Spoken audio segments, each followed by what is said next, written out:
This isn't a shuttle bus, sweetheart.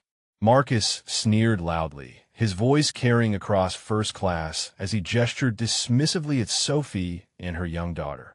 Sophie only smiled softly, adjusting her daughter's blanket without responding. But moments later, the pilot's urgent voice filled the cabin. "Attention all passengers. We require immediate assistance from Federal Air Marshal Commander, Mrs. Sophie Bennett." The entire section went silent as Marcus sank into his seat, color draining from his face. Sophie Bennett adjusts her daughter Lily's backpack as they enter the first-class lounge at Denver International Airport. Her simple navy sweater and comfortable jeans contrast sharply with the designer suits surrounding them. At 34, Sophie looks tired, dark circles under her eyes, hair in a practical ponytail. Lily, age 6, clutches a worn stuffed rabbit, eyes wide at the fancy surroundings. The lounge smells like fresh coffee and the kind of chaos that only comes with business travelers rushing between connections. Marcus Davenport notices them immediately. At 42, he's everything money can buy. Tailored charcoal suit, Rolex gleaming on his wrist, confidence bordering on arrogance. He's chief executive officer of Davenport Financial Holdings, and he makes sure everyone knows it. His assistant Jessica scrolls through her tablet nearby, already anticipating his moods. Her perfectly manicured nails tap against the screen as she reviews his schedule. As Sophie searches for seats, Marcus exchanges glances with nearby passengers. A woman in a silk blazer whispers to her companion about discount tickets. A man with designer luggage shakes his head with obvious disapproval. The judgment is immediate, unspoken, but heavy in the air like humidity before a storm. Sophie finds 2 seats near the window, helping Lily settle in with quiet efficiency. Her movements are precise, economical, the kind that comes from years of practice in high-pressure situations. But nobody notices that detail. They only see the worn sneakers, the discount store backpack, the child who doesn't belong in their exclusive space. The lounge is all polished wood and gleaming chrome, but it feels colder than the air outside at 30,000 feet. Sophie's plain appearance stands out against the tailored elegance surrounding them. Her hair is pulled back in a simple ponytail with no makeup, no jewelry except a thin silver band on her left hand. She doesn't belong here, at least that's what everyone seems to think. The moment hangs heavy, and you can feel the shift in the air, like a storm about to break. Marcus leans toward the woman in the silk blazer, his voice deliberately loud. "I pay premium rates to avoid exactly this situation. Children crying, toys everywhere, the whole circus." The woman nods in agreement, her diamond earrings catching the light. "Absolutely. Standards have really declined.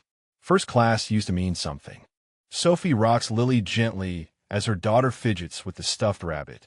Her fingers stroke the child's hair with practiced care. The other passengers continue their whispered commentary. A man in a navy blazer points toward them while talking to his seatmate. "Look at that bag. Probably picked it out of a thrift store." His companion, a woman with a pearl necklace, purses her lips. "It's embarrassing, really, dragging a kid like that into our space." The judgment is relentless, each comment building on the last. Marcus checks his watch, making a show of his impatience. Jessica joins in with a practiced laugh. "Some people just don't understand cabin etiquette. You'd think they'd have the awareness to know when they're out of their league." A businessman across the lounge nods along, his expression suggesting he's dealt with such inconveniences before. Sophie doesn't look up. She doesn't flinch or argue or defend herself. Her hands move slow and steady as she adjusts Lily's jacket, anchoring herself to her daughter. Around them, 30 judging eyes are learning that sometimes the grown-ups can't fix things, that some dreams are out of reach, that disappointment is just part of life. But watching her daughter's confusion as the whispers grow louder feels like a different kind of failure for Sophie. The boarding announcement crackles over the intercom. First-class passengers may now board Flight 743 to Chicago. Sophie stands, gathering their belongings with the same quiet efficiency. Lily holds her hand tightly, sensing the hostility even if she doesn't fully understand it. Marcus rises as well, briefcase in hand, already positioning himself to board first. He glances at Sophie one more time, his expression making it clear he considers her presence an insult to everyone who truly belongs in first class. Boarding begins, and Sophie guides Lily down the jetway toward the aircraft. The tunnel smells like recycled air and jet fuel. First class fills quickly with business travelers and wealthy passengers, each one claiming their premium space with practiced entitlement. Sophie's seat is 2C, right across from Marcus in 2A. As she lifts Lily in the window seat, her daughter's stuffed rabbit drops to the floor. Sophie retrieves it calmly, tucking it beside Lily with gentle hands. Marcus leans toward the flight attendant, a veteran named Claire with 20 years of service written in the lines around her eyes. His voice carries deliberately across the cabin. I paid premium rates to avoid exactly this situation. Claire maintains her professional smile, the kind that comes from years of dealing with difficult passengers. Sir, all passengers in this section have valid tickets and are welcome aboard. Marcus isn't satisfied. He gestures towards Sophie with barely concealed contempt. This isn't a shuttle bus, sweetheart. Maybe you'd be more comfortable in the back with the other bargain hunters. His tone drips with condescension, each word designed to cut. Sophie meets his gaze calmly, something flickering in her eyes that Marcus mistakes for embarrassment. We'll be fine here, thank you. Her voice is soft but steady, carrying a weight that goes unnoticed. Jessica, Marcus's assistant, joins in with a practiced laugh from her seat across the aisle. You know, some people just don't understand cabin etiquette. Bringing children into first class is really inconsiderate to those of us who work hard and pay for peace and quiet. She flips her highlighted hair, glancing around to make sure her audience is listening, seeking validation from the other passengers. A man across the aisle in a charcoal suit nods agreement. His cufflinks catch the overhead light as he adjusts his tie. Exactly right. Standards have really declined in recent years. A woman with pearl earrings, too, rows back, wrinkles her nose when Lily shifts in her seat. The whispers multiply like ripples in water, each passenger adding their judgment to the growing chorus of disdain. Claire moves through the cabin with practiced efficiency, checking seatbelts and overhead compartments. She pauses at Sophie's row, her eyes meeting the younger woman's with a flash of sympathy. Can I get you anything before we push back? Sophie shakes her head gently. We're fine, thank you. The kindness in Claire's voice stands in sharp contrast to the hostility surrounding them. As the plane pushes back from the gate, the mockery intensifies. Marcus makes a show of requesting noise-canceling headphones from Claire. In case the daycare gets too loud, he announces to no one in particular. Several passengers chuckle at his comment. Jessica scrolls through her phone, occasionally glancing at Sophie with barely concealed disdain. I wonder how she even afforded these seats. Probably some welfare program or charity situation. A businessman behind them, gray-haired and pompous with expensive glasses perched on his nose, joins the conversation. Standards have really declined. First class used to mean something special, used to be exclusive. His wife, dripping with jewelry that catches every ray of light, agrees enthusiastically. It's like flying commercial has become bus service.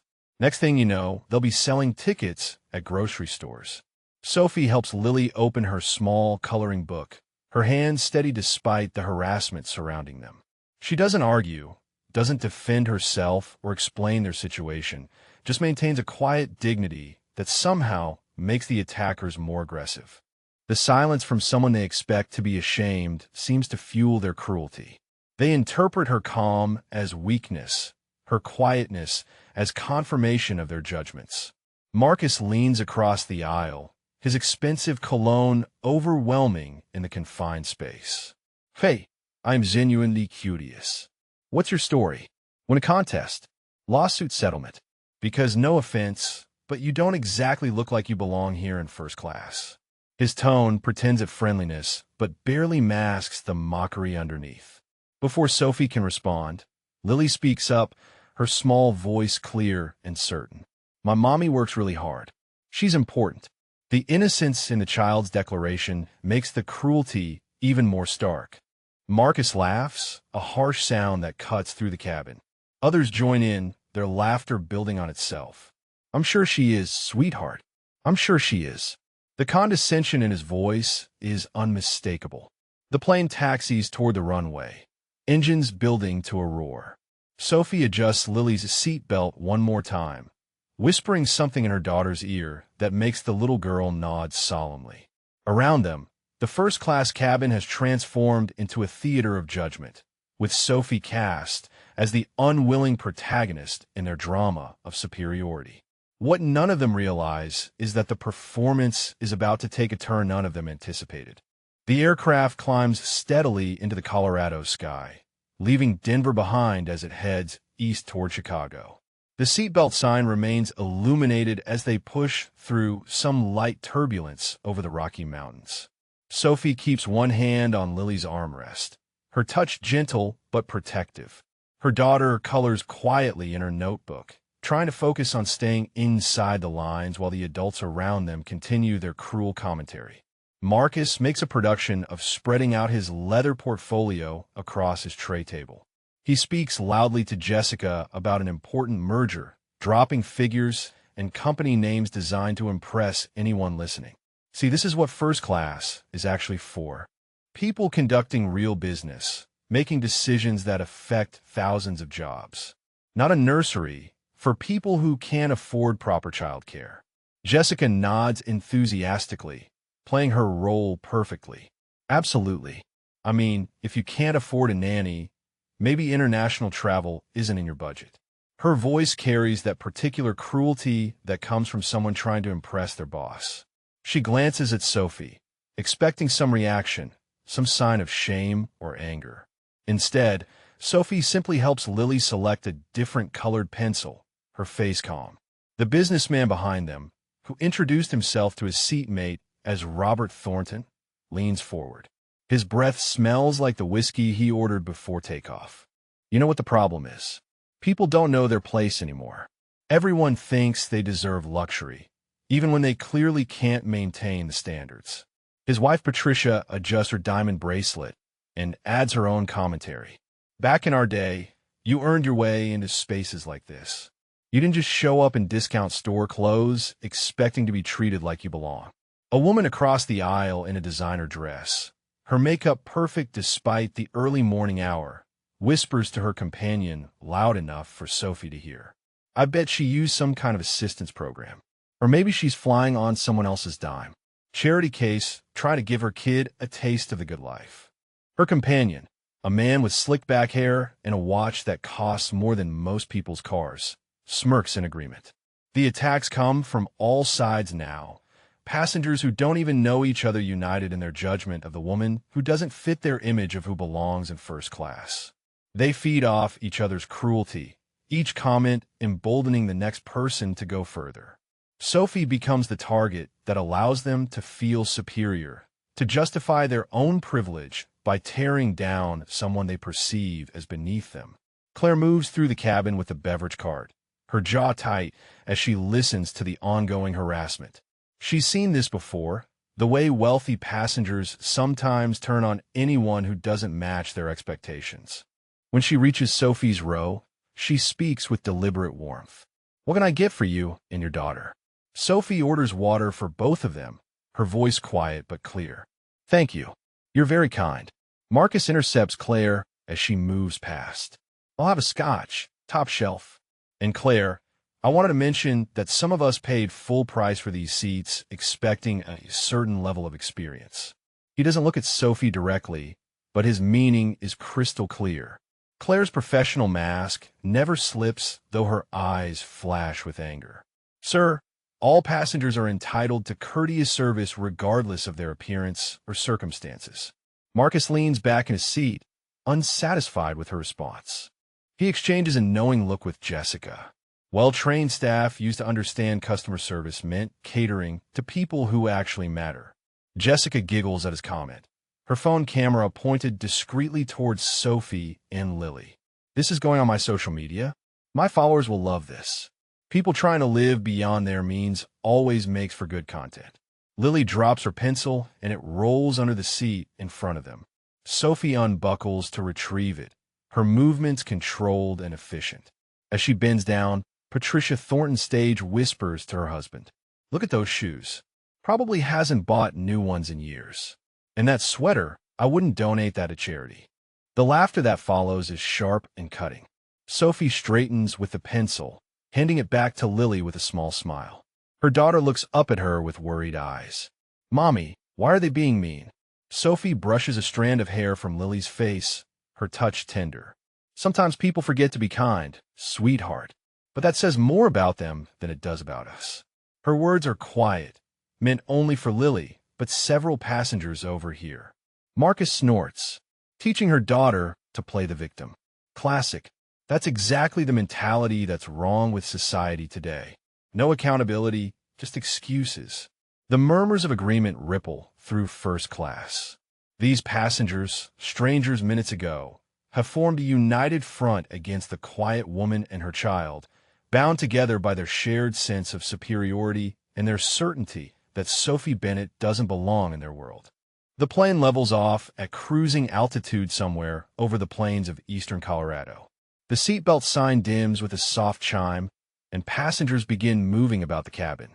Sophie accepts a cup of water from Claire, noting the sympathy in the attendant's eyes. Claire lingers for just a moment, her hand briefly touching Sophie's shoulder in a gesture of solidarity that speaks volumes without words. Lily has fallen into a light doze, her head resting against the window, the stuffed rabbit clutched to her chest. Sophie adjusts the blanket around her daughter's small frame, tucking it carefully around her shoulders. For a moment, there's peace in their row, a brief respite from the judgment that has followed them since boarding. Suddenly, the cockpit door opens with a decisive click that cuts through the cabin's ambient noise. Captain Rodriguez steps out, his face grave, the lines around his eyes deeper than they should be for a routine flight. He's in his mid-50s with silver threading through his dark hair, and he carries himself with the authority of someone who's logged 30,000 flight hours. He speaks briefly with Claire near the galley, his voice low and urgent. Claire's expression shifts from concern to alarm. Her eyes widen and she nods sharply, disappearing into the galley with quick, purposeful movements. The other flight attendant, a younger woman named Jennifer, emerges and begins moving through the cabin with controlled efficiency, checking that overhead bins are secured and passengers are seated. The intercom crackles to life, the sound making several passengers look up from their phones and tablets. "Ladies and gentlemen, this is Captain Rodriguez speaking." The usual calm pleasantness in a pilot's voice is absent, replaced by something harder, more serious. "We have a developing security situation that requires specialized expertise. I need everyone to remain calm and stay in your seats." The cabin goes still, conversations dying mid-sentence. Marcus sits up straighter, his earlier mockery forgotten in the face of potential danger. Jessica's hand freezes on her phone screen. The Thorntons exchange worried glances. The woman in the designer dress grips her armrest, knuckles white. "We need immediate assistance from any passenger with federal law enforcement or aviation security credentials. Please identify yourself to the flight crew immediately." Captain Rodriguez's voice is steady, but carries an urgency that makes hearts beat faster. "This is not a drill. If you have relevant credentials, we need you now." Sophie's hand stills on Lily's blanket. She closes her eyes briefly, and in that moment, something shifts in her bearing. The mask of the ordinary mother slips, revealing something harder underneath, something that has been carefully hidden beneath the surface. When she opens her eyes, there's a focus there that wasn't visible before, a sharpness that speaks of training and experience. She unbuckles her seatbelt with smooth, practiced efficiency. The click seems loud in the tense silence. Marcus watches, confused, as Sophie stands and moves into the aisle. Her movements are different now, no longer the casual motions of a tired mother, but something more deliberate, more purposeful. She's transformed in seconds from dismissible to commanding. Sophie approaches Captain Rodriguez with steady steps. She speaks quietly, her voice low enough that passengers can't make out the words, but they catch fragments. Threat assessment protocol. Secure communications. Coordinate with ground control. Her tone has changed completely, no longer soft and accommodating, but crisp and authoritative. The captain's posture shifts from desperate to relieved as Sophie speaks. His shoulders straighten and he nods sharply, recognition dawning in his eyes. He steps aside, gesturing toward the cockpit. Sophie moves in that direction without hesitation, her entire demeanor radiating professional competence. Claire returns to the main cabin, her voice cutting through the murmurs and whispers. Ladies and gentlemen, please return to your seats immediately and fasten your seatbelts. We have a qualified federal air marshal on board who will be addressing the situation. Remain calm and follow all instructions from the flight crew. Marcus frowns, his mind trying to process what he's seeing. He scans the cabin for some tough-looking man in a suit, someone who fits his mental image of a federal agent. His eyes pass over Sophie completely, unable or unwilling to connect the dots. That woman can't be, he mutters to Jessica, his voice uncertain for the first time. The intercom crackles again, but this time Captain Rodriguez's voice carries new information, a revelation that will shatter every assumption made since boarding. Attention all passengers. We require immediate assistance from Federal Air Marshal Commander, Mrs. Sophie Bennett. Mrs. Bennett, please proceed to the cockpit immediately. Every head in first class swivels towards Sophie, who is already halfway down the aisle. She moves with purpose now, her earlier hesitance completely gone, replaced by the fluid efficiency of someone who is trained for exactly this kind of situation. Her hand moves to her waistband, and passengers glimpse something metallic clipped there, something that speaks of authority and force. Marcus's mouth falls open, his expensive scotch forgotten in his hand. Jessica's phone slips from her fingers, clattering to the floor. Robert Thornton chokes on his drink, his face turning red.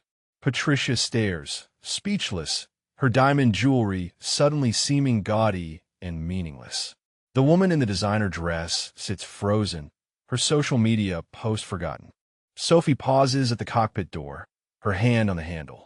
She turns back to face the cabin, and the transformation is complete and undeniable. The tired mother in discount store clothes is gone, replaced by someone who commands authority without raising her voice. Her posture is straight, her eyes sharp and assessing. Every passenger feels the weight of her gaze as it sweeps across them. I need everyone to remain calm and follow all crew instructions exactly. Her tone leaves no room for argument, no space for questions. There is a credible security threat that requires immediate response protocols. Stay in your seats, keep your seatbelts fastened, and do not interfere with crew operations. This is not optional. She disappears into the cockpit, the door closing behind her with a decisive click that echoes through the silent cabin. Marcus sits frozen in his seat, his earlier confidence evaporated like morning fog. His hands grip the armrest so tightly his knuckles have gone white. The expensive watch on his wrist suddenly feels heavy, meaningless. Claire moves through the cabin with practiced efficiency, her demeanor changed now that she knows who Sophie really is. She secures loose items, checks that tray tables are up and locked, ensures every passenger is properly seated. The younger flight attendant Jennifer follows behind her, both women working with military precision. That woman, Marcus stammers to Jessica, his voice barely above a whisper. He can't seem to finish the sentence. The reality is too far from his assumptions, too contradictory to the judgments he made so confidently just minutes ago. A Federal Air Marshal Commander, Claire finishes as she passes his row, her tone carrying an edge of satisfaction that she doesn't bother to hide. Mrs. Bennett has been with the agency for 12 years. She's one of the most decorated commanders in the program. 3 presidential citations, 2 life-saving medals, and she's trained half the air marshals currently in service. The information lands like bombs in the cabin. Patricia Thornton leans forward, her voice small and uncertain. But she looks so ordinary. So average. The expensive jewelry she was so proud of minutes ago now seems to weigh her down with shame. Claire's smile is cold and professional. That's rather the point, isn't it, ma'am? The best protection is the kind you never see coming. Mrs. Bennet has been flying commercial routes for over a decade, and most passengers never know she's there. She doesn't need to announce herself. She just does her job. Through the cockpit door, muffled voices can be heard. Sophie's clear commands mixed with radio communications and the co-pilot's responses. Whatever the threat is, she's addressing it with precision and authority. The cabin remains in tense silence. Every passenger acutely aware that the woman they mocked is now the only thing standing between them and potential disaster. Jessica retrieves her phone from the floor with shaking hands. Her social media post, the one mocking Sophie, is still in drafts. She deletes it quickly, her face flushed with embarrassment. The reality of what she was about to share online, the cruelty she was about to broadcast, hits her with force. Robert Thornton shifts uncomfortably in his seat, his earlier bravado completely deflated. He exchanges a glance with his wife, both of them remembering every cutting comment they made. The whiskey he was so proud of ordering now tastes bitter in his mouth. His hands tremble slightly as he sets the glass down. Marcus stares at the cockpit door, his mind racing through every interaction since they boarded. Every dismissive comment, every mocking laugh, every assumption about who Sophie was and what she was capable of. The woman he declared didn't belong in first class was more qualified than anyone in this cabin. The mother he sneered at was protecting all of them. The woman in the designer dress, who was so certain Sophie was a charity case, sits with her arms wrapped around herself. Her companion, the man with the expensive watch, stares straight ahead, his face pale. They're all processing the same horrifying realization. They judged incorrectly, cruelly, and publicly. Claire returns to check on Lily, who is still sleeping peacefully against the window, unaware of the drama unfolding around her. The flight attendant adjusts the blanket with gentle hands. She's safe, Claire says quietly to no one in particular. Commander Bennet always makes sure the innocent are protected first. That's who she is. The intercom activates again, and Sophie's voice fills the cabin. This time it's different. Not the soft-spoken mother they dismissed, but the trained federal agent they never saw coming. Ladies and gentlemen, this is Commander Bennet. Her voice is calm, authoritative, completely different from before. We have successfully coordinated with federal authorities and secured the aircraft. The threat has been neutralized through remote protocols. You are completely safe. Relief washes through the cabin like a wave. Passengers exhale breaths they didn't realize they were holding. Some slump in their seats, others reach for their loved ones. But the relief is mixed with something else, a growing sense of shame and discomfort. However, Sophie continues, and the cabin tenses again. I must inform you that this incident was triggered by suspicious communications originating from a passenger in this section. Federal agents will be boarding upon landing to conduct interviews. Anyone involved in illegal communications during this flight will be detained. Marcus goes pale, his face losing all color. His hands move instinctively toward his phone and laptop, but he stops himself. Jessica subtly shifts away from him, creating physical distance. The businessman behind them suddenly becomes very interested in the window, avoiding eye contact with everyone. Captain Rodriguez's voice returns over the intercom, carrying new weight now that the passengers understand who has been commanding the situation. I want to personally thank Commander Bennet for her rapid response and expertise. Her intervention prevented what could have been a serious security breach. Without her presence and immediate action, this situation would have escalated beyond our control. Sophie emerges from the cockpit 30 minutes later, a tablet in hand and a small communication device clipped to her collar. She's no longer hiding, no longer playing the role of dismissible mother. The transformation is absolute. She moves through first class with professional precision, her eyes scanning faces and body language, reading the cabin like a tactical operator assessing a threat environment.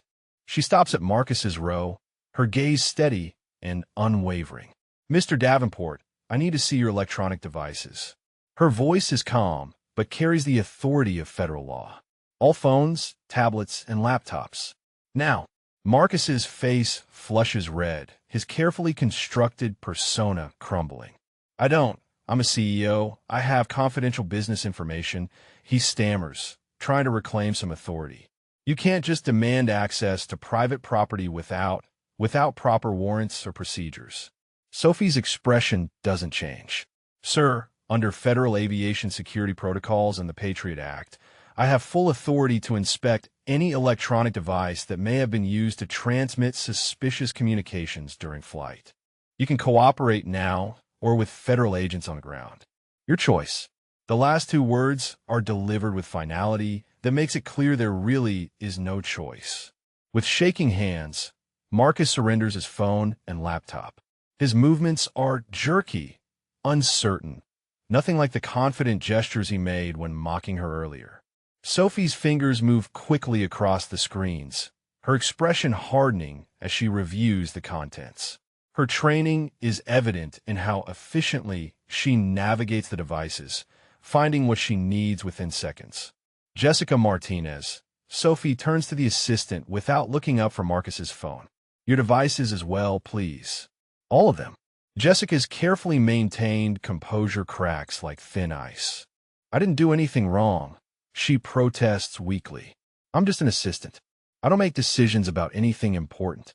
That will be determined by the investigation. Devices. Now, Sophie extends her hand, waiting. The gesture is simple, but carries unmistakable authority.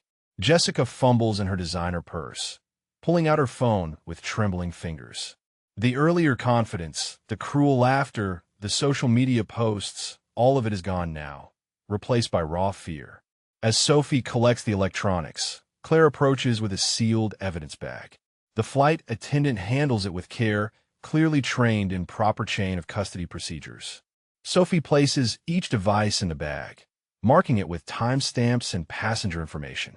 The younger flight attendant, Jennifer, witnesses the process, her signature confirming the proper handling of potential evidence. The transformation is complete.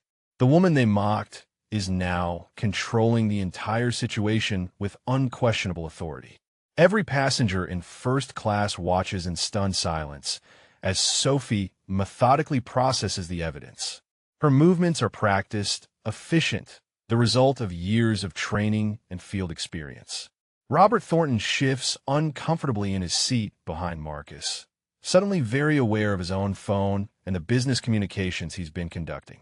His wife, Patricia, clutches her purse protectively, both of them trying to make themselves invisible. The earlier judgment they passed so freely now feels like it's being returned to them with interest. Sophie continues her sweep of the cabin, her eyes missing nothing. She notes who is nervous, who is avoiding eye contact, who is attempting to hide devices. A man 3 rows back tries to slip his tablet under his seat. Ma'am, she calls out calmly. The device under your seat. Hand it over, please.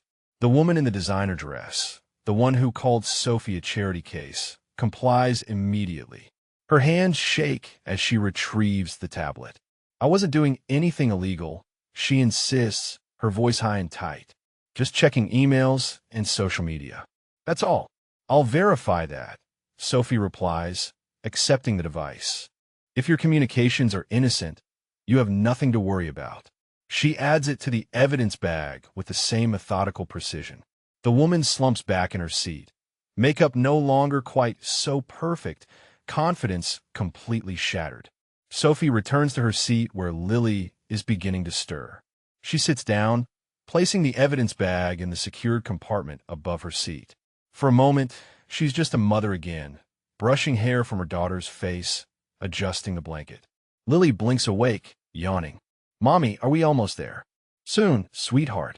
Sophie's voice is gentle with her daughter, a stark contrast to the command voice she used moments before.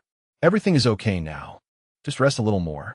Lily nods, trusting completely, and closes her eyes again. The stuffed rabbit is still clutched in her small hands. Claire approaches with a bottle of water for Sophie. Commander, is there anything else you need? Sophie accepts the water with a slight nod. Just maintain current protocols. Federal agents will board before regular deplaning procedures. Make sure all passengers remain seated until cleared. Understood. Claire's respect is obvious in her tone, her posture. This is what real authority looks like, not the manufactured superiority of wealth and position, but earned respect through competence and service. 20 minutes pass in tense silence. Passengers who were mocking Sophie an hour ago now sit rigid, their earlier judgment replaced with uncomfortable awareness. The atmosphere in first class has shifted completely, from casual cruelty to heavy consequence. Marcus repeatedly checks his watch, his expensive suit suddenly feeling too tight around his collar. Sweat beads on his forehead despite the cool cabin air. The intercom activates with a soft chime. Ladies and gentlemen, this is Commander Bennett. Sophie's voice is calm, authoritative, completely different from the soft-spoken mother they dismissed. Her words fill the cabin with undeniable authority. We have successfully coordinated with federal authorities and secured the aircraft. The threat has been neutralized through remote protocols. You are completely safe. Relief washes through the cabin like a physical wave. Some passengers exhale audibly, others slump in their seats. The tension that has been building breaks momentarily.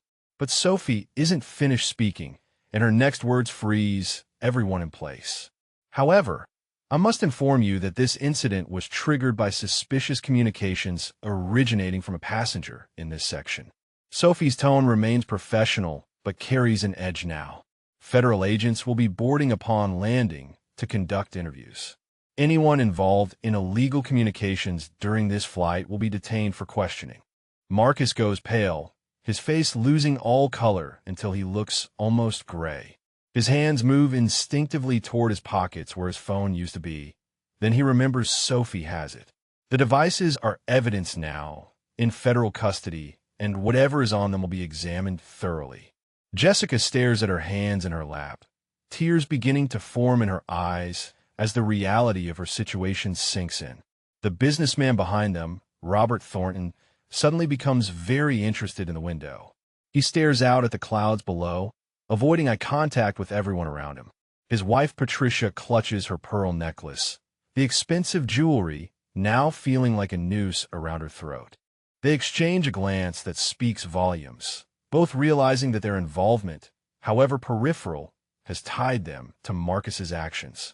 Captain Rodriguez's voice returns over the intercom, adding weight to Sophie's announcement. Passengers should be aware that Commander Bennett's investigation has uncovered evidence of illegal financial transactions conducted mid-flight, potentially violating multiple federal regulations regarding insider trading and securities fraud. The FBI has been notified and is coordinating with our arrival. The words land like physical blows throughout first class. Insider trading, securities fraud, federal investigation.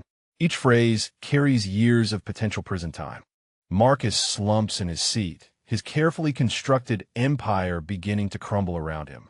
The confident CEO who mocked a mother and child is gone, replaced by a man facing the destruction of everything he built.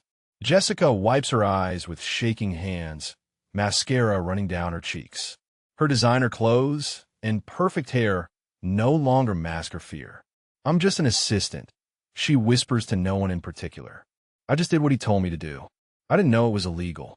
The excuse sounds hollow even to her own ears.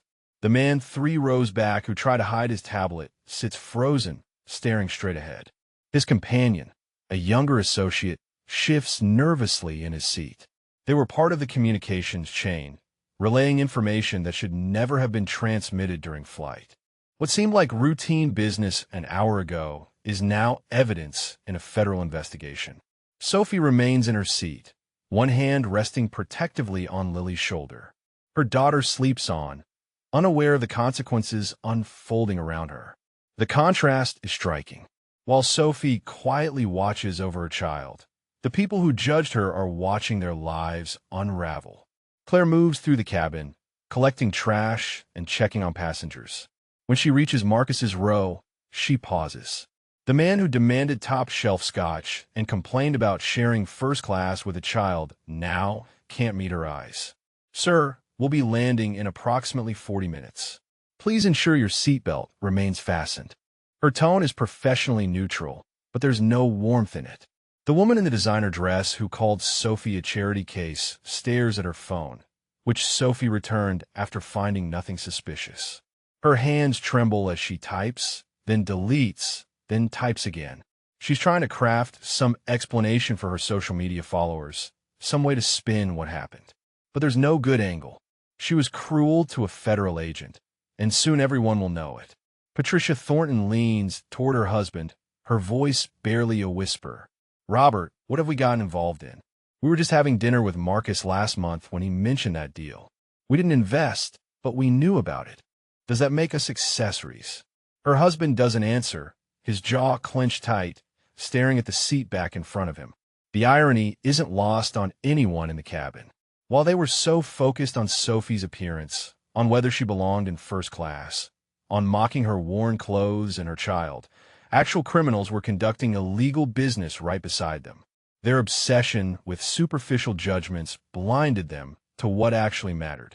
Sophie tried to tell them this in her quiet way by simply being who she was, but they refused to see it. Sophie emerges from the cockpit again as the plane begins its initial descent toward Chicago. The tablet in her hand displays information that only she can see, data transmitted from federal databases on the ground. She moves through first class with renewed purpose, her eyes scanning faces with the trained assessment of someone who reads people for a living. Every micro-expression, every nervous gesture, every attempt to appear calm registers in her awareness. She stops at Marcus's row again, her presence forcing him to look up.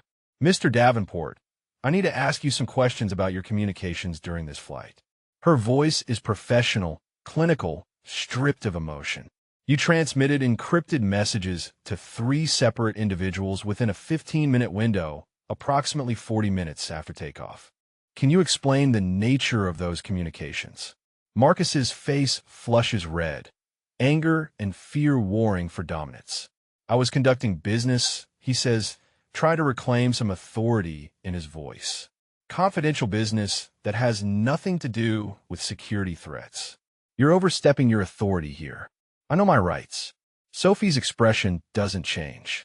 Under federal aviation regulations, any electronic communication that triggers security protocols falls under my jurisdiction. Your encrypted messages were flagged by automated systems monitoring for suspicious activity. She taps the tablet screen. The content of those messages suggests coordination of stock trades based on non-public information. That's not business, Mr. Davenport. That's a felony. The word felony echoes through the cabin. Other passengers lean away from Marcus as if his crimes might be contagious. Jessica stares straight ahead, tears streaming down her face now, her mascara leaving dark tracks on her cheeks. She's realizing that loyalty to her boss is about to cost her everything. Sophie turns her attention to Jessica. Ms. Martinez, your devices show you forwarded materials marked attorney-client privileged to external parties without authorization. You also coordinated timing of trades with individuals outside this aircraft. What was your role in Mr. Davenport's activities? Jessica's voice breaks when she tries to speak. I just did what he asked. I'm his assistant. That's my job. I forward emails and coordinate schedules. I didn't know. I swear I didn't know it was illegal. Her hands twist in her lap. Her expensive manicure now just another reminder of the lifestyle she's about to lose. Ignorance of the law isn't a defense. Sophie replies without sympathy. You had access to privileged information and you distributed it for financial gain. That makes you a participant, not a victim. She makes notes on her tablet, documenting everything for the federal agents waiting on the ground. Robert Thornton shifts uncomfortably behind Marcus, suddenly aware that Sophie's attention might turn to him next. His hands grip the armrests, knuckles white with tension. Patricia sits frozen beside him, her jewelry feeling heavier with each passing second. They exchange information with Marcus over dinner weeks ago, casual conversation about pending deals. Could that be considered conspiracy? The legal implications spiral in their minds. Sophie glances back at them, her eyes sharp. Mr. and Mrs. Thornton, I'll need statement from both of you regarding your relationship with Mr. Davenport and any business discussions you've had in the past 6 months. Robert's face goes pale. We're just friends, he stammers. Social acquaintances. Nothing more than that. Your phone records will verify that, Sophie says calmly. If you're telling the truth, you have nothing to worry about. She moves on, leaving them to contemplate whether their friendship with Marcus has made them accessories to federal crimes. The man who tried to hide his tablet earlier watches Sophie approach with visible dread. Sir, your device shows you received and acknowledged messages from Mr. Davenport's assistant during the flight. What's your connection to Davenport Financial Holdings? The man swallows hard, his collar suddenly too tight. I'm a broker. I execute trades based on client instructions. That's all. And you received those instructions mid-flight. Sophie continues, encrypted communications directing you to move significant assets before market close. That's not standard practice. That's coordinated insider trading. The broker has no response, his silence more damning than any words could be. Claire watches from the galley, her respect for Sophie growing with each professional interaction. This is what real authority looks like, she thinks. Not the loud demands and entitled behavior of passengers who think money equals power, but quiet competence backed by law and training. Sophie doesn't need to raise her voice or make threats. The evidence speaks for itself. Sophie returns to her seat where Lily is waking up fully now, rubbing her eyes with small fists. Mommy, what's happening? Why does everyone look scared? Lily's innocent question cuts through the tension. Sophie smooths her daughter's hair with gentle hands, her voice softening. Some people made bad choices, sweetheart. Now, they have to face the consequences. It's how we learn to do better. Lily nods solemnly, accepting her mother's explanation with the simple trust of childhood. She reaches for her stuffed rabbit, hugging it close. Are we almost there? Almost, baby. Almost there. Sophie adjusts Lily's seatbelt, checking it's properly secured for landing. Around them, the adults in first class are learning lessons far harder than anything a 6-year-old needs to understand.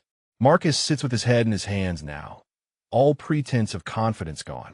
His empire is crumbling, his reputation destroyed, his freedom hanging by a thread. The man who mocked a mother for not belonging in first class is about to learn he doesn't belong anywhere except a federal courtroom. The plane begins its final descent into Chicago O'Hare, the cityscape coming into view through the windows. The cabin that was filled with mockery just hours ago now sits in heavy silence, broken only by the occasional sniffle from Jessica or the nervous shifting of passengers who realize their proximity to federal crimes. Sophie sits calmly beside Lily, one hand resting on her daughter's arm, the other holding her tablet with the evidence that will destroy multiple careers. The intercom crackles one final time as Captain Rodriguez addresses the passengers. Ladies and gentlemen, this is your captain speaking. Based on Commander Bennett's investigation, we've identified irregular financial communications that triggered our security protocols. The FBI has been notified of suspicious international transactions conducted mid-flight, potentially violating multiple federal regulations regarding insider trading and securities fraud. Marcus slumps deeper into his seat with each word, his face ashen. The confident CEO who boarded in Denver is gone completely, replaced by a broken man watching his life disintegrate. His Rolex catches the overhead light, a reminder of wealth that will soon be seized as evidence and eventual restitution. The passengers around him edge away physically and psychologically, as if creating distance now will somehow erase their earlier association. The woman in the designer dress who laughed at his jokes about Sophie now stares determinately out her window, pretending she never engaged with him. The man with the expensive watch studies his hands intently, avoiding any eye contact that might suggest complicity. Sophie stands as the plane continues descending, addressing the cabin directly for the first time since revealing her identity. Upon landing, several passengers will be detained for questioning regarding financial crimes detected during this flight. All others will be processed through normal deplaning procedures after federal agents have secured the individuals in question. She pauses, letting the information settle, watching reactions. Her eyes move across the faces that mocked her hours earlier, faces that now can't meet her gaze. I want to address something directly. When I boarded this flight, many of you made assumptions about who I was and whether I belonged in this cabin.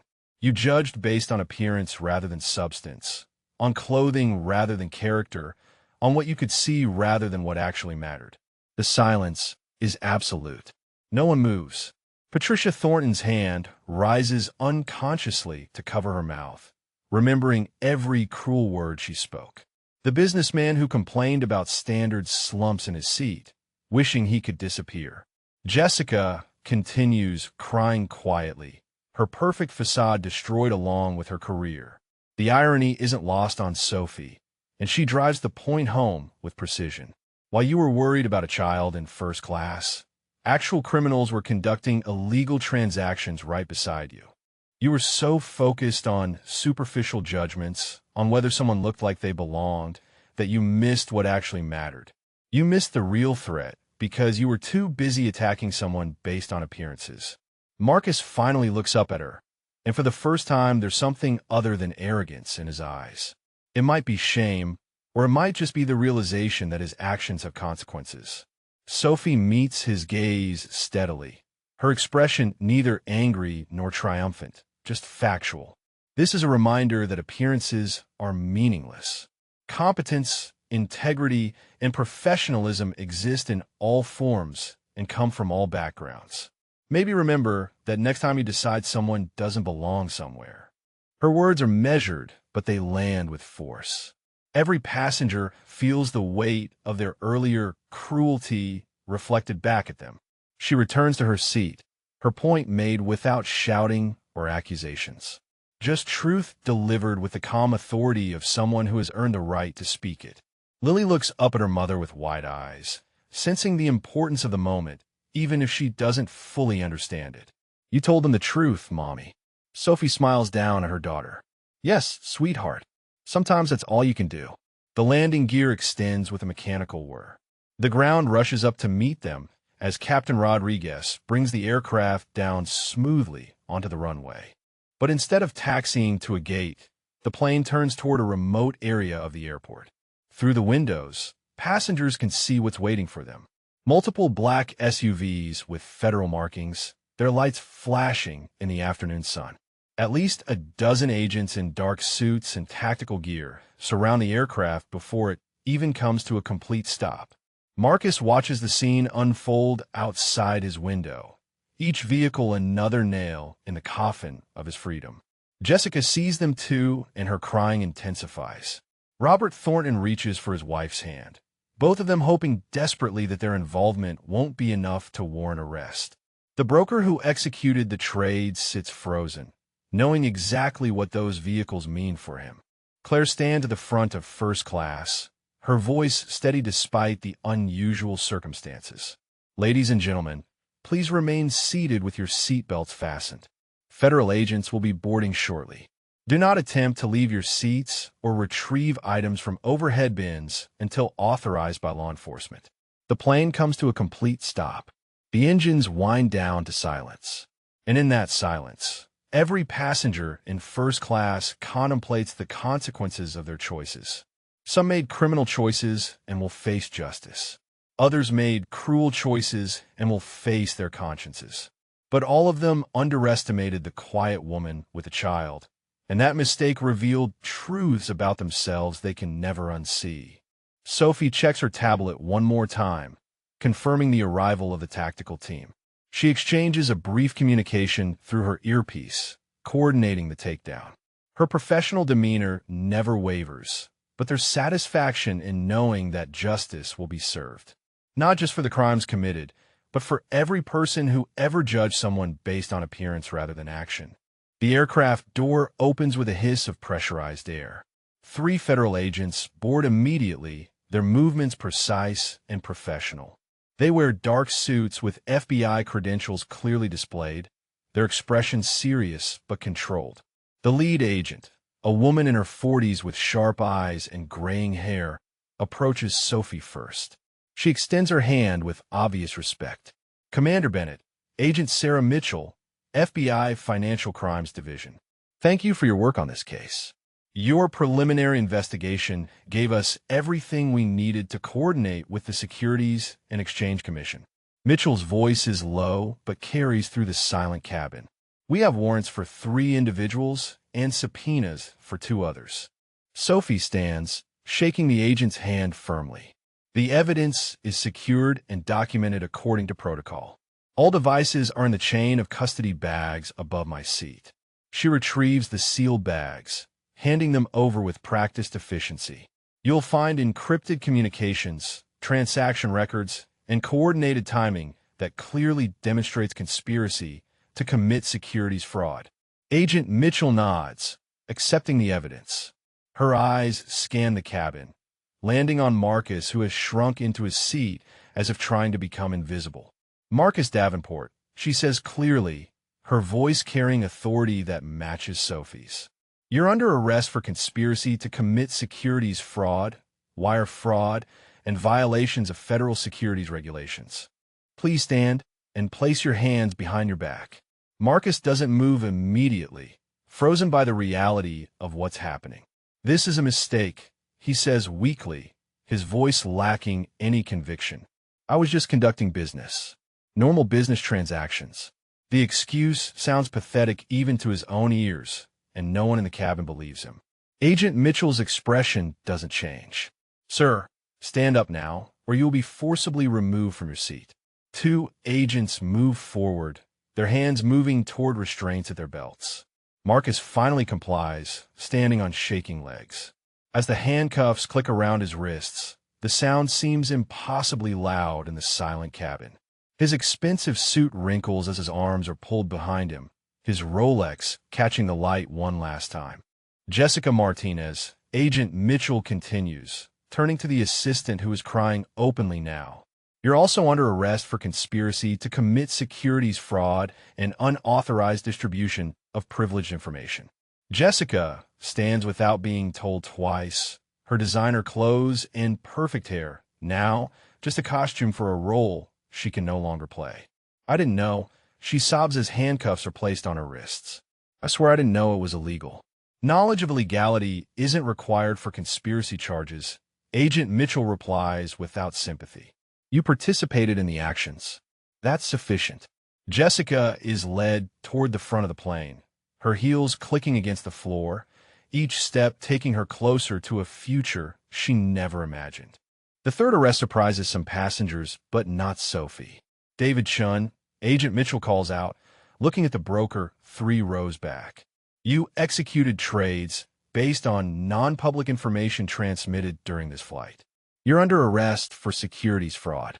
The broker doesn't protest, doesn't claim innocence. He simply stands and accepts the handcuffs with the resignation of someone who knew this day would eventually come. Agent Mitchell turns her attention to Robert and Patricia Thornton. "Mr. and Mrs. Thornton, you're not being arrested at this time, but we have subpoenas requiring your testimony before a federal grand jury. You'll need to remain in Chicago and report to our field office tomorrow morning at 9. Do you understand?" Both nod mutely, relief and fear mixing on their faces. As the arrested individuals are escorted off the aircraft, every passenger watches in stunned silence. Marcus Davenport, the CEO who mocked a mother for not belonging in first class, is led away in handcuffs. His empire is crumbling, his reputation destroyed, his freedom gone. The man who demanded top-shelf scotch and complained about children will spend tonight in a federal holding cell. Captain Rodriguez emerges from the cockpit as the last agent departs. He approaches Sophie directly, his respect evident in his posture and tone. "Commander Bennett, that was exceptional work. Your rapid assessment prevented a significant security incident and uncovered criminal activity we wouldn't have detected otherwise." He extends his hand formally. "The Bureau will want a full debrief, but I wanted to thank you personally." Sophie shakes his hand, her professional mask softening slightly. "Just doing my job, Captain. But thank you." She glances at Lily, who has been watching everything with wide, curious eyes. "My daughter and I are grateful for your cooperation and professionalism." Rodriguez looks at Lily and smiles warmly. "Young lady, your mother is a hero. I hope you know that." Lily nods seriously, hugging her stuffed rabbit. "I know. Mommy always helps people, even when they're mean to her first." The innocent observation cuts through the cabin like a blade. Every passenger who mocked Sophie feels the weight of a child's simple truth. They were mean first. Sophie helped anyway. That's what real character looks like, and it shames them more than any speech could. Agent Mitchell returns to the aircraft door. "Commander, we'll need you for processing downtown when you're ready. No rush. Take care of your daughter first." Sophie nods her appreciation. Claire approaches with a warm smile. "Commander, your service today was extraordinary. On behalf of the entire crew, thank you." As the regular deplaning process finally begins, passengers give Sophie wide berth. Some mumble apologies as they pass, their words inadequate but sincere. "I'm sorry for what I said earlier. I was wrong to judge you. Please forgive my behavior. I should have known better." Sophie accepts each apology with grace, not gloating in her vindication, just acknowledging their attempts at contrition. The woman in the designer dress pauses at Sophie's row, tears in her eyes. "I posted terrible things about you on social media in my mind. I almost shared them publicly. I'm so ashamed." Sophie meets her eyes steadily. "The fact that you recognize it was wrong is a start. Maybe next time you'll think before judging someone you don't know." The woman nods and hurries away, her expensive clothes no longer making her feel superior. As the first-class cabin empties, Sophie gathers Lily's belongings with the same quiet efficiency she displayed when boarding. The stuffed rabbit goes into the backpack, the coloring book slides into a side pocket, the blanket is folded neatly and returned to the flight attendant. Every movement is deliberate, unhurried, as if the drama of the past few hours was just another day at work. Claire approaches one final time, her eyes glistening with emotion. "Commander Bennett, I've been flying for 20 years, and I've never seen anything like what you did today. Not just the investigation, but the way you handled the cruelty before anyone knew who you were. That took a different kind of strength." Sophie accepts the compliment with a slight nod. People reveal who they are through their actions. I was just waiting to see what they would reveal. The gate area is different from the one they left in Denver. Here in Chicago, federal agents maintain a perimeter, keeping regular passengers at a distance while the investigation continues. Sophie walks down the jetway, holding Lily's hand, her daughter bouncing slightly with each step, the traumatic flight already fading in a childhood memory. Through the terminal windows, Sophie can see the black SUVs still surrounding the aircraft, Marcus and the others being processed into federal custody. At the gate, Claire's words prove prophetic. There's someone waiting, but it's not just someone. Captain Michael Bennett stands near the windows in his pilot's uniform, his captain's wings catching the afternoon light. He's tall with dark hair graying at the temples, kind eyes that light up when he sees his family. He's been coordinating with federal authorities while his wife handled the in-flight crisis, using his position and clearances to facilitate the investigation from the ground. "Daddy!" Lily breaks free from Sophie's hand and runs across the gate area, her backpack bouncing against her small shoulders. Michael catches his daughter, lifting her into his arms with practiced ease. His eyes find Sophie's over Lily's head, and the look they exchange contains everything: relief, pride, love, understanding. The communication of two people who have built a life together through years of service and sacrifice. Sophie reaches them, and Michael wraps his free arm around her, pulling her close. The family stands together for a moment, a complete unit finally reunited. "Rough flight?" Michael asks with a knowing smile, his voice low and warm. Sophie laughs, the sound surprising her with its genuineness. "You have no idea. Some CEO thought I didn't belong in first class because of how I looked." Michael's laugh is rich and full. His mistake. Big mistake. He sets Lily down gently, keeping one hand on her shoulder. I got the briefing from Agent Mitchell. Securities fraud, insider trading, conspiracy charges. You caught a whole network operating in plain sight. Sophie shrugs slightly, uncomfortable with praise, even from her husband. They were sloppy. Encrypted messages during a flight, coordinated timing, obvious patterns. Any competent investigator would have caught them. But you're the one who did, Michael insists. While they were mocking you for being a mother in discount store clothes, you were reading the situation and building a case. That's not luck. That's skill. He pauses, his expression growing more serious. The Bureau wants you back full-time. Agent Mitchell made that very clear when she called. Sophie's hand finds Lily's, holding it gently. I know, but this is exactly why I went part-time in the first place. She looks down at her daughter, who is showing Michael her coloring book, oblivious to the adult conversation. I wanted to be present for her childhood, not just the federal agent who was never home. Behind them, passengers from the flight begin filing through the gate area. Many recognize Sophie and Michael standing together, the family unit they mocked now revealed in its entirety. The woman with pearl earrings stops short, her face going pale as she realizes the pilot husband Sophie mentioned is standing right there. A decorated airline captain and a federal air marshal commander. The couple she judged so harshly are both accomplished professionals who serve at the highest levels. The businessman who complained about standards walks past with his head down, unable to meet their eyes. He hears Lily's excited chatter about her coloring and Michael's warm responses, and the normalcy of their family interaction makes his earlier cruelty feel even more shameful. They're just a family, a normal family trying to travel together, and he attacked them for not looking wealthy enough. Patricia Thornton pauses near them, gathering courage. She approaches hesitantly, her expensive jewelry suddenly feeling like costume pieces. Commander Bennett, I need to apologize. What I said on the plane was inexcusable.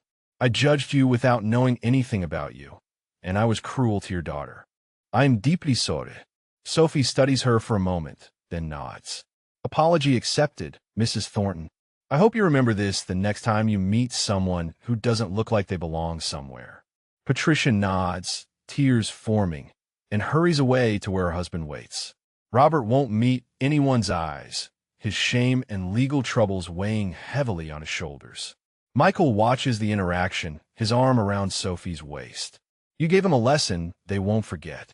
His voice carries pride and something deeper, the respect of one professional for another.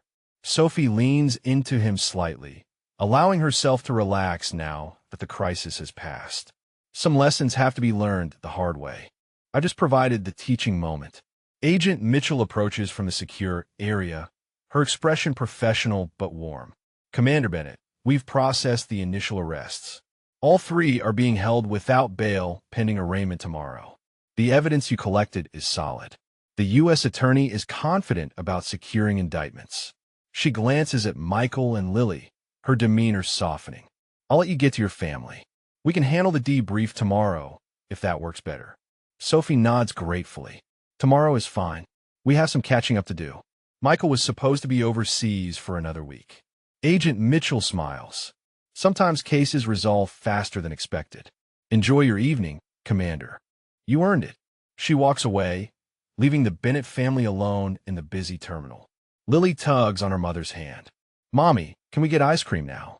You promised if I was good on the plane. Sophie and Michael exchange glances, both smiling at their daughter's priorities. After everything that happened, ice cream is what matters most to Lily. It's perfect.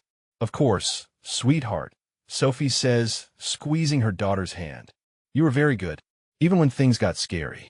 The Bennett family walks through Chicago O'Hare terminal together, Lily between her parents, holding both their hands. The afternoon sun streams through the massive windows, casting long shadows across the polished floors. Around them, travelers rush to catch connections, oblivious to the drama that unfolded on Flight 743 from Denver. But for Sophie, Michael, and Lily, the world has settled back into comfortable rhythm. They find a small ice cream shop near their gate, the kind of place that exists in every airport. Lily presses her face against the glass display case, debating between chocolate and strawberry with the seriousness of someone making a life-altering decision. Sophie watches her daughter with soft eyes, the Federal Air Marshal Commander transformed back into simply a mother enjoying a moment with her child. Michael orders for all of them, his pilot's uniform drawing respectful nods from the shop employees. When he pulls out his wallet to pay, Sophie notices something. The family photo tucked in the clear sleeve shows the three of them from 2 years ago, younger but recognizably themselves. A normal family that happens to include 2 federal aviation professionals.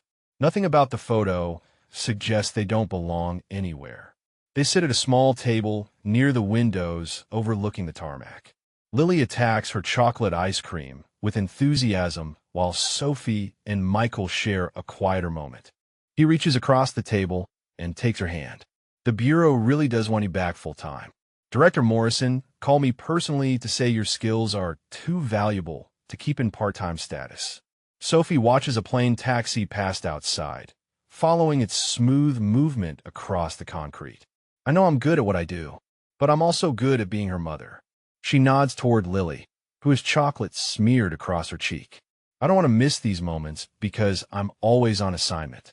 Michael squeezes her hand gently. You don't have to choose all or nothing. Maybe there's a middle ground. Before Sophie can respond, her phone buzzes. She glances at the screen, and her expression shifts slightly. It's a news alert. Marcus Davenport's arrest is already making headlines. CEO of major financial firm arrested for securities fraud after in-flight investigation. The story is spreading quickly, complete with photos of Marcus being led away in handcuffs.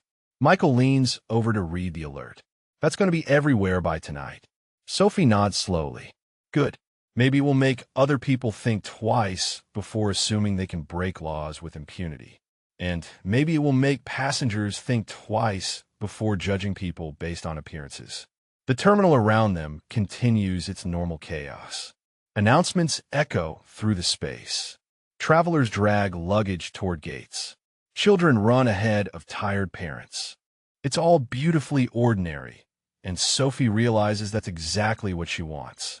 The ability to exist in ordinary spaces doing ordinary things without constantly being in crisis mode. Lily finishes her ice cream and looks up at her parents with bright eyes. Mommy, those people on the plane were wrong about you, right? You do belong everywhere.